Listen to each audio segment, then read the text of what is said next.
Hey gamer, welcome back to Hearthstone, where the only games you lose are because of RNG. The year of the Griffin was definitely a year of Hearthstone, but in my opinion, it was my least favorite year I have ever played. This is the first time playing Hearthstone made me actively not want to play it. It felt like a lot of the matchups that I was playing against just weren't fun and weren't enough for me to keep on playing. The Hearthstone art team did a phenomenal job. It felt like all the cinematics, all the animations were extremely well done, up to par like all the other years. Unfortunately for this year, I just didn't feel like Hearthstone was nearly as fun as previous years. I don't know if it was the card designs or just how games played out, but I did not want to play Hearthstone this year. Before I talk about what I like to refer to as the sad year of Hearthstone, we had a lot of positives. We had the new core set that changed the game entirely, giving a bunch of players brand new cards that they would never have access to. There was also a bunch more cards released. We had 3 mini sets throughout the year, and with the addition of the battle pass, more gold than ever. There was also the introduction of brand new IP for Hearthstone, which was the mercenaries, and we saw their journey throughout the year, which I thought was really cool, all the way from Forged in the Barrens to Onyxia's Lair. It felt like a complete journey. Speaking of mercenaries, we also got a brand new game mode that everyone loved.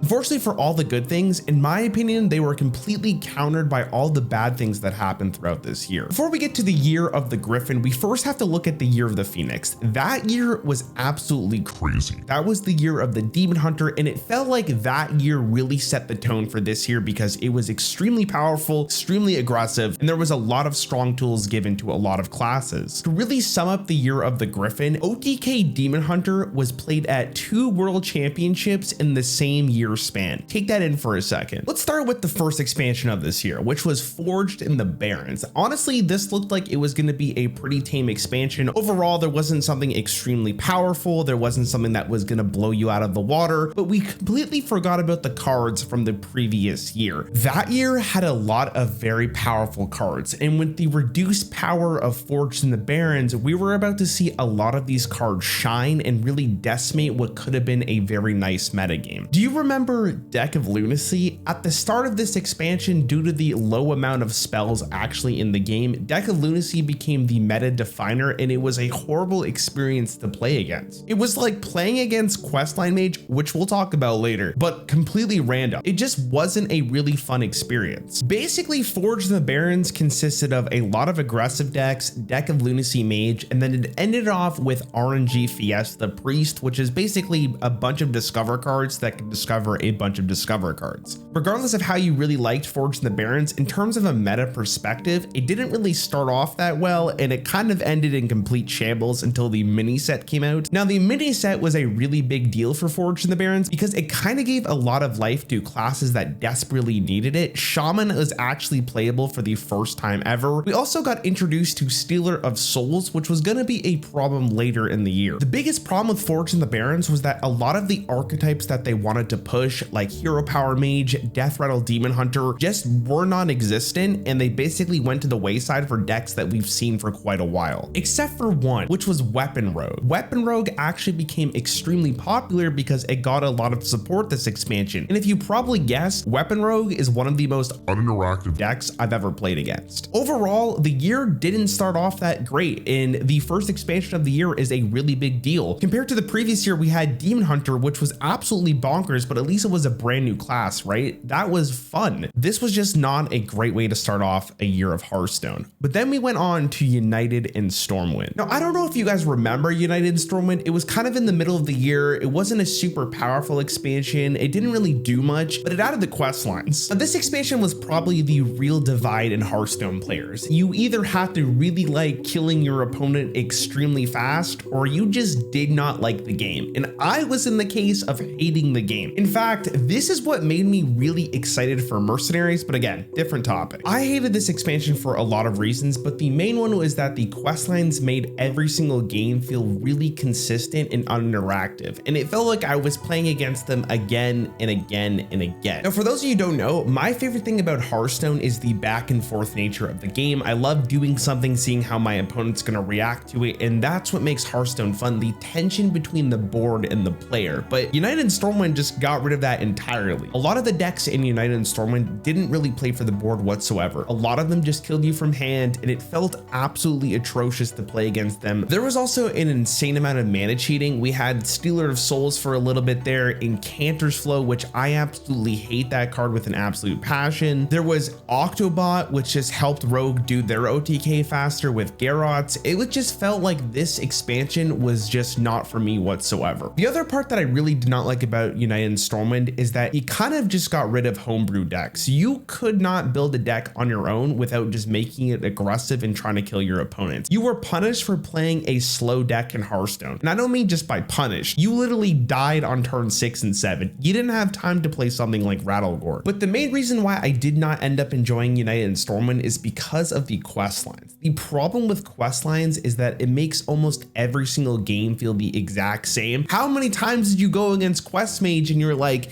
bro, I can't do this anymore? But yeah, that was probably the biggest thing about United and Stormwind, is that it made the game just feel really consistent and very similar from game to game. And the best part about Hearthstone is that every game is supposed to feel unique due to randomness or whatever it may happen to be. But the consistent and fast nature of United and Stormwind really drove a lot of the community away from the game. We also had a mini set for United and Stormwind, which we got Mr. Smite. And I think this really speaks to this year as well, is that they just wanted to give you as many lethal options as possible. They did not want long games of Hearthstone after what happened in Forge of the Barrens, which I guess makes sense, but it really made the game feel meh for a little bit longer until Alterac Valley came out. Now, I think Alterac Valley did a really good job of trying to make the game feel a lot different from United and Stormwind. There was a lot of different options. Obviously, with the new hero cards, it led to a pretty fun metagame, but then we had to deal with Thief Rogue for a really long time. And again, the consistent nature just kept coming back into Hearthstone, where you played against the same thing over and over again, and it just felt miserable. Even after Alterac Valley with Onyxia's Lair, we got Kazakusan, which somehow was stronger than majority of the decks due to a lot of the mana cheating that Druid has. It really was the cherry on top of the year of the Gryphon. Even though last year just was not as fun in my opinion, there is still a light at the end of the tunnel. We have a lot of the good cards from the previous year being rotated, which means the only sets we have are Forge the Barrens, United Stormwind, and Alterac Valley. I think there's still a little bit of problematic cards that are going to be left over, like Wildheart Guff in the new year is probably going to be somewhat of an issue, but I think generally